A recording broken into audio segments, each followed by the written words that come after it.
shower. I will give you my finest hour. All I want is a photo in my wallet, a small remembrance of something more solid. All I want is a picture of you. Picture this, a day in December. Picture this, freezing cold weather. You got clouds on your lips and you'd be on the skids if it weren't for your job at the garage. You could only hold. Picture this, a start to thunder.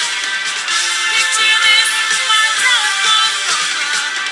What is what I'm telling you, yeah.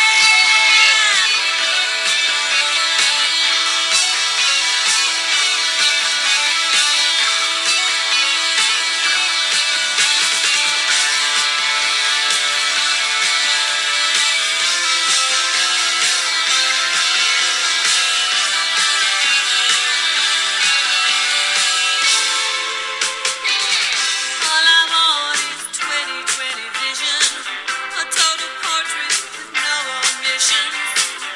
All I want is a vision of you. Oh, if you could picture this, a day in December.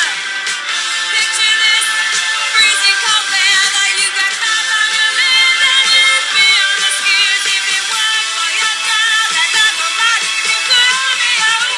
Picture this, I start to thunder. Picture this, my telephone number. What is what I'm telling you. Get a pocket computer, try to do what you used to do, yeah.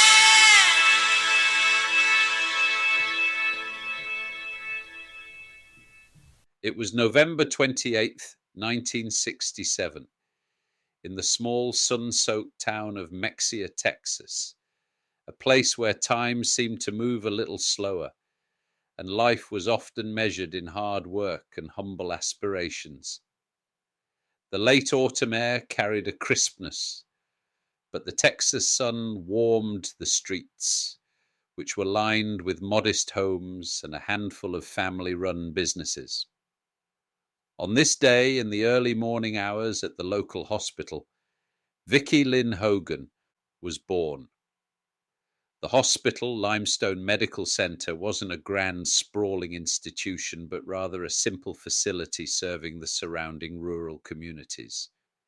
Inside, the rooms were basic, but the staff were kind, accustomed to welcoming the next generation of Mexia's residents into the world. Vickie Lynn arrived healthy, weighing in at just over 7 pounds, her cries echoing through the quiet maternity ward. Her mother, Virgie Mae Tabers, was a local woman who worked hard as a sheriff's deputy. Virgie's life revolved around discipline and duty, qualities she hoped to instill in her children. Vickie's father, Donald Eugene Hogan, wasn't present at the hospital. Their marriage was turbulent, and their paths would soon diverge, leaving Virgie to shoulder the responsibility of raising her daughter alone. Vickie Lynn was born into a modest family, with no brothers or sisters at the time, though her life would later include half-siblings from both her parents. Her early years were marked by the typical rhythms of small-town life. Her days spent playing in the dusty yards and running barefoot down the unpaved streets of Mexia. The town itself was a close-knit community where everyone seemed to know everyone else's business, and neighbors greeted each other with a nod or a wave. As a child, Vickie Lynn quickly developed a sense of independence. Virgie Mae, juggling the demands of work and single motherhood, instilled in her daughter a resilience that would serve her throughout her life. Vickie's early memories were likely filled with the scent of home-cooked meals and the sounds of country music drifting from the radio. By the time Vickie was ready for kindergarten, the little girl had already begun to stand out, not just because of her striking blonde hair and bright blue eyes, but because of her undeniable charm. Even at a young age, she had a knack for drawing attention, whether it was through her playful smile or the way she carried herself with an unexpected confidence. In the small town of Mexia, kindergarten wasn't just a milestone for children, it was a community event. Vickie Lynn joined her classmates in the local elementary school, her tiny hand clutching her mother's as she walked through the school's doors for the first time. These formative years in Mexia were the foundation of a life that would eventually take Vickie Lynn far from the dusty roads of her hometown and into a world of fame, glamour, and controversy. But in 1967, she was simply a baby girl born into a small Texas town, her story just beginning. But life wasn't always easy. With her mother juggling work as a single parent, Vickie learned early on to rely on her resilience and charm. By the time Vickie was in her teens, she began to stand out not just for her striking blonde hair and bright blue eyes, but also for her bold personality. However, the allure of small-town life started to wear thin. Feeling stifled and yearning for a different future, Vickie dropped out of high school at 14. Her dreams of something greater led her to seek independence, though it came with its own set of challenges. At 17, she married Billy Smith, a fry cook she'd met while working at a local restaurant. Their union, built on youthful hopes rather than stability, quickly faced the strain of adult responsibilities. Shortly after the wedding, Vickie became pregnant. In January 1982, she gave birth to her son, Daniel Wayne Smith. Motherhood brought joy, but also immense pressure. By then, her marriage to Billy was deteriorating. Struggling financially and emotionally, the young couple eventually separated, leaving Vickie to raise Daniel on her own. Determined to provide for her son, Vickie took on various jobs, including working as a waitress and at Walmart. But it wasn't enough to make ends meet. She eventually found work at a strip club in Houston, a decision born out of necessity rather than choice. Under the stage lights, she adopted the name Nikki and quickly discovered that her beauty and charisma could command attention. The strip club was a world away from the dusty streets of Mexia, filled with loud music, flashing lights, and the promise of quick cash. Though it was far from glamorous, it gave her a glimpse into a life where she could rewrite her story. In the early 1990s, Vickie's fortunes began to shift. She submitted photos of herself to Playboy magazine, and her striking looks quickly caught the attention of the editors. In 1992, she became a Playboy playmate, appearing on the cover and in a centerfold spread. Her transformation from small-town girl to a national sensation was meteoric. As she embraced the name Anna Nicole Smith, she began to carve out an identity that would captivate the public. Her voluptuous figure and platinum blonde hair drew comparisons to Marilyn Monroe, and her fame grew rapidly. With her newfound celebrity status, Anna Nicole landed modeling contracts, most notably with Guess Jeans. Her image graced billboards and magazine spreads, solidifying her place as a pop culture icon. But the transition from small-town obscurity to international stardom came with its own challenges. The pressure to maintain her image and the scrutiny of fame began to take a toll. It was during this period of rising fame that Anna Nicole met J. Howard Marshall, an oil billionaire in his late 80s. Their meeting occurred at a Houston strip club where she was performing. Marshall, captivated by her beauty and charm, began showering her with gifts and attention. Despite their significant age difference, the two developed a close relationship. For Anna Nicole, who had spent much of her life struggling to make ends meet, Marshall's generosity offered financial security and a glimpse into a world of luxury she had never known.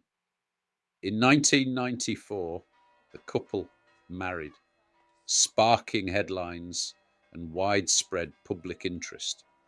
The union was met with skepticism, with many questioning Anna Nicole's intentions. However, she maintained that their relationship was based on genuine affection. Marshall's wealth and their unconventional love story made them a media sensation, propelling Anna Nicole further into the spotlight.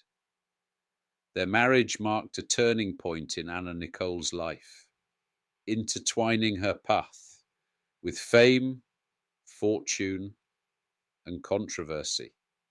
It was a dramatic chapter in a story that began in the quiet town of Mexia, Texas, and had now reached the heights of international attention. When J. Howard Marshall passed away in 1995, Anna Nicole found herself at the center of a legal storm that would dominate the headlines for years to come.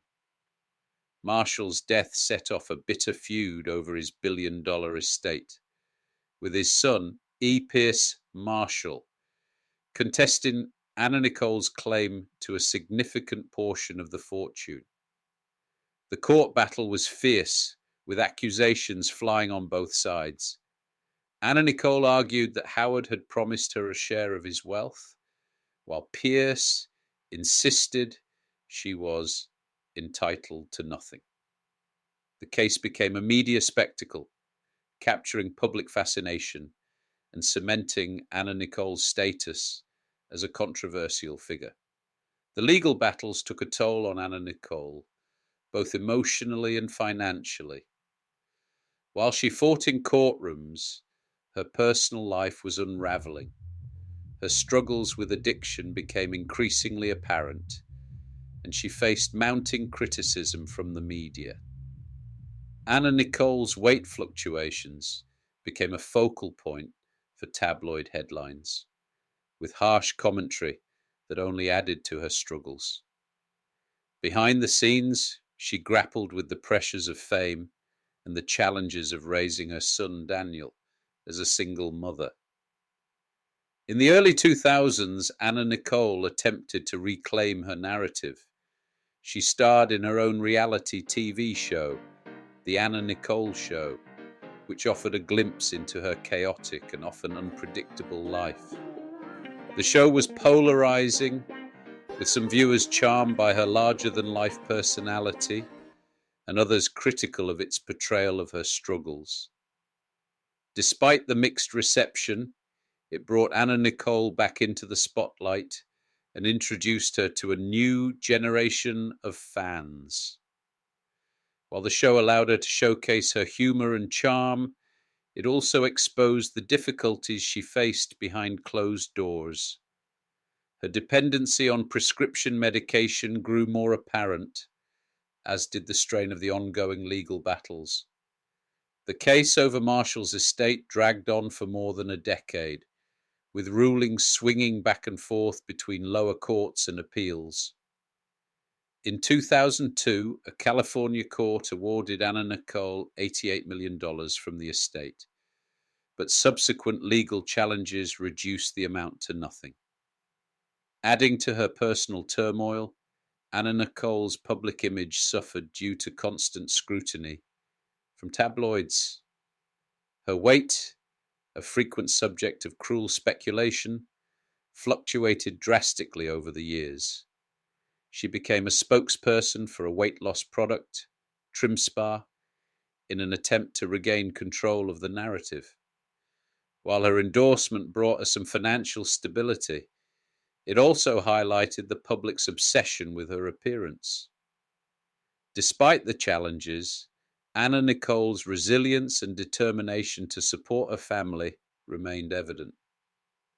Tragedy struck in 2006 when Anna Nicole gave birth to her daughter, Danny Lynn, in the Bahamas. The arrival of a new child should have been a joyful occasion, but it was overshadowed by unimaginable heartbreak. Just 3 days after Danny Lynn's birth, Anna Nicole's son Daniel died suddenly while visiting her in the hospital.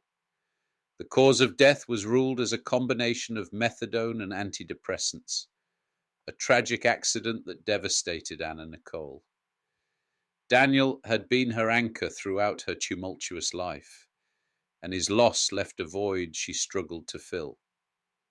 The death of Daniel marked a turning point for Anna Nicole. Her grief was palpable, and her behavior became increasingly erratic in the months that followed. The media's relentless coverage of her struggles only compounded her pain, turning her personal tragedy into a public spectacle. Despite this, she continued to fight for her daughter's future, determined to protect Danny Lynn from the chaos that had defined her own life. As Anna Nicole navigated the challenges of motherhood and grief, the legal battles over Howard Marshall's estate continued. In 2006, the case reached the U.S. Supreme Court, which ruled in Anna Nicole's favor, allowing her to pursue her claim in federal court. However, the victory was bittersweet, as the prolonged legal fight and personal losses had taken an irreparable toll on her health and well-being. By the end of 2006, Anna Nicole's life was a whirlwind of legal disputes, media scrutiny, and personal tragedy. She relocated to the Bahamas, seeking refuge from the relentless attention and hoping to create a stable environment for her daughter. But even in this new setting, the pressures of fame and the weight of her grief followed her. As she faced the dawn of 2007, Anna Nicole remained a figure of fascination and controversy, her life a testament to the extremes of triumph and heartbreak that defined her journey. On February 8, 2007, Anna Nicole was found unresponsive in her suite at the Seminole Hard Rock Hotel and Casino in Hollywood, Florida. Despite efforts to revive her, she was pronounced dead later that day. The official cause of death was ruled as an accidental overdose, attributed to a lethal combination of prescription medications. Her passing marked the end of a life filled with triumphs and tribulations, leaving behind a legacy that continues to spark fascination and debate. In the wake of her death, the fight for Danny Lynn's custody took center stage. Larry Burkhead emerged as the child's primary caregiver, and Danny Lynn inherited the remnants of her mother's estate.